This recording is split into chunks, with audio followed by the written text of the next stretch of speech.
I'm going to go out on a limb here and tell you that you probably shouldn't be using Facebook ads for your herbal business. Not yet, anyway, because I know that it is tempting. I mean, you have these great products and services that you want to get out there into the world. You try using organic social media, you get your posts on Facebook and Instagram, and they don't reach that many people. And so Facebook sends you a little prompt. I'll give you a little discount to boost this post or something like that. And it's tempting to try it out. And often people do. But the problem is that a lot of herbalists try to set paid advertising into motion before the systems in their business are actually ready for it. Now, I'm not completely against paid advertising in that I personally have used it and spent several $1,000s on Facebook ads personally for my own business. So it can work. But the problem is when you start to throw money at a broken system. So if you are putting money into Facebook ads because you're not getting enough sales, it's quite possible that you don't have the preliminary steps set up into place, okay? So to demonstrate this, let me tell you a little bit of a story about an herbalist that I personally know. But before we do, please do remember to hit subscribe on the Herbal Entrepreneur channel and the bell so that you can be notified about new videos coming your way to help you on your herbal journey. So this particular herbalist sold herbal products on her website and she wasn't getting enough traffic and sales.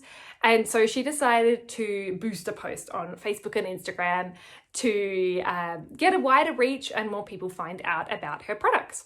And so that's what she did. She did the boost and the stats on Facebook looked kind of cool. There was more people seeing the post and they were clicking through to her website. But the disconnect was that no one was actually buying. They were just going through to the website and then, I'm not sure, just fizzling out from there and not actually purchasing. But from a business perspective, when it comes to actual conversions, making a return on your investment on the paid advertising, we didn't even break even. She spent money on that boosted post and wasn't making sales back on it. Now, the problem here is that this herbalist was kind of throwing money at a system that wasn't working. She didn't have behind the scenes some sort of way of leading customers from her website into the right products and showing them how they can use it.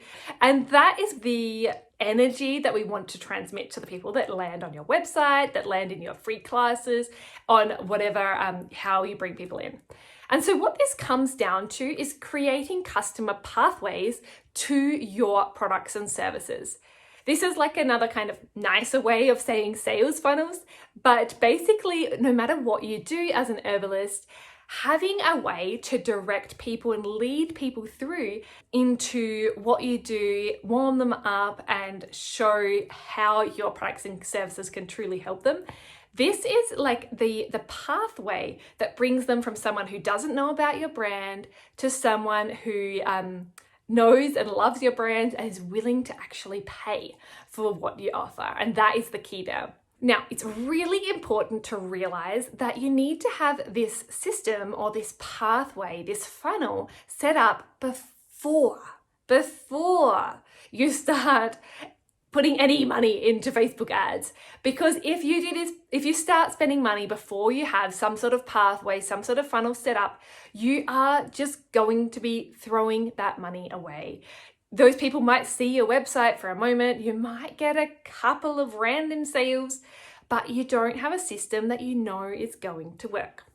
So the next question is, how do you actually create this kind of customer pathway to bring people into the realm of your business and introduce them to what you have to offer so that they can get to know what you do and want to purchase and become a loyal and returning customer, which is the ultimate goal. So basically the first step when you create a funnel is starting at the end. You need to get really clear on exactly what it is that you want them to purchase and what result that is going to bring people. So a couple of examples here for you. If you have an herbal product business, you might create like a specific bundle of things that people like you want them to gravitate towards that product. You might have a certain line that you want people to purchase from, or you might have a specific bestseller that you have in mind that you want them to go towards that as their like initial point of entry into your business.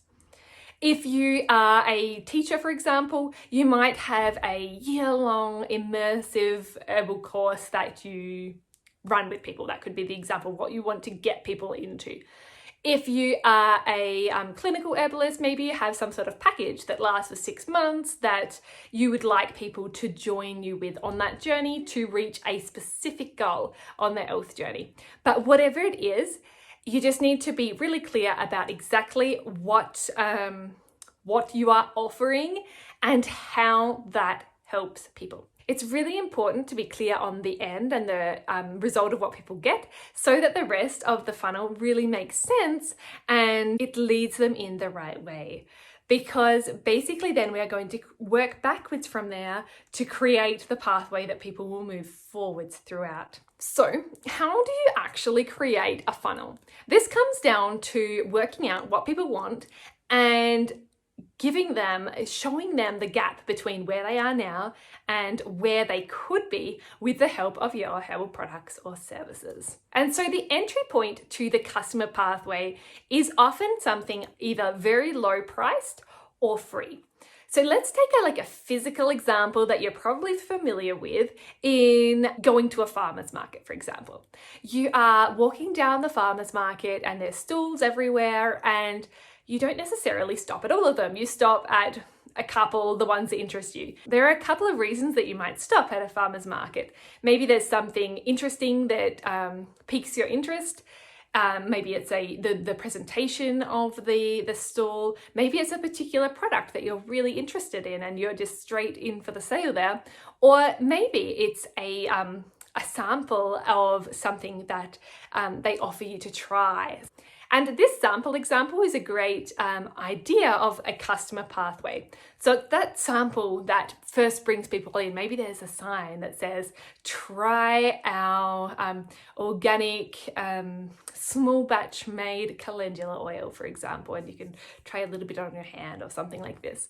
And then it starts the experience of someone actually trying the product, seeing how they feel, and then also the interaction with the person at the market stall.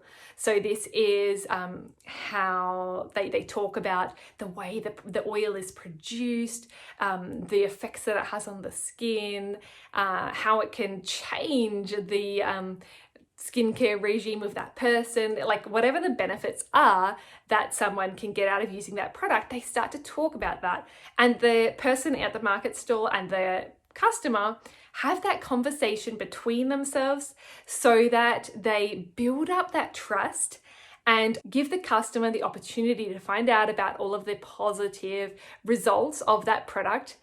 And finally, the opportunity to actually purchase the product and continue on their way. And so that there is an example of an in-person customer pathway and the sort of thing that you can be thinking about if you are a herbal product owner that sells products. And then we can use a similar kind of pathway using online methods as well, such as Facebook ads to reach more people.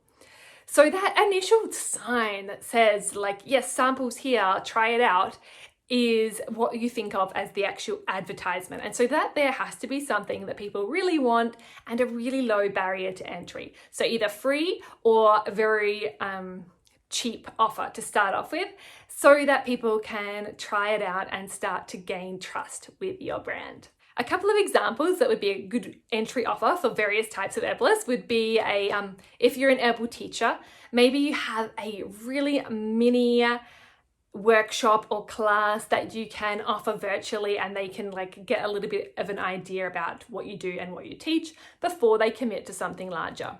This can also work for a clinical herbalist, especially if you have a speciality in a specific field of herbalism. So if you tend to work with clients that have the same kind of problems and issues, then you may be able to offer some sort of class that speaks to that to show your expertise, and then lead people into that clinical program or package that you have available. And then there is the connection between the initial entry point and the final purchase. And there is so much that goes in between here that is really to do with nurturing your audience, building that trust, and inviting them in to become a customer of your brand. This doesn't necessarily happen straight away. You can in some cases, but sometimes people do need several weeks or months, sometimes even years, to actually decide that it's the right time to work with you right now and purchase what you have to offer. But it's this part in the middle that I would really recommend that you nail down before you start to spend money on Facebook ads. And this ideally would be some sort of system that works behind the scenes. It can be you yourself, or it might be something automated if it's online. But the idea is that you should have some people coming into your business going through this warming up, nurturing phase, and then becoming customers before you even think about starting Facebook ads. And the reason for this is that Facebook ads helps you to scale. It helps you to get that entry offer out to more people, but it doesn't help you to boost something that doesn't work. And so this is why you should be testing this nurturing phase, this customer pathways, with people who come into your business organically first. And if you are making some sales, if people are coming in, finding out, loving your brand, and then going on to purchase, then that is the time to start Facebook ads, but not before. Okay, you will make money if you do it before, but if you get the customer pathways first, it will work so much better. Creating these customer journeys and the pathways into your business is something that I am really passionate about, and it's what I'm actually working with our Herbal Circle members on at the moment. So we are doing a intensive specifically on creating customer journeys. And so if you're interested in being involved in this, I would recommend you to join the Herbal Circle. But the idea of this intensive is to really give you the step-by-step process to create some sort of pathway journey for people with that entry point into your business, and then the various points along the way to build that trust and allow people to get to know what you offer, how your offer can actually help them, and just give them that desire to want to become a true customer and loyal follower of your brand. Before we wrap up today, I just wanted to share 3 big mistakes that I have noticed that people often make when it comes to Facebook ads, especially in herbal businesses.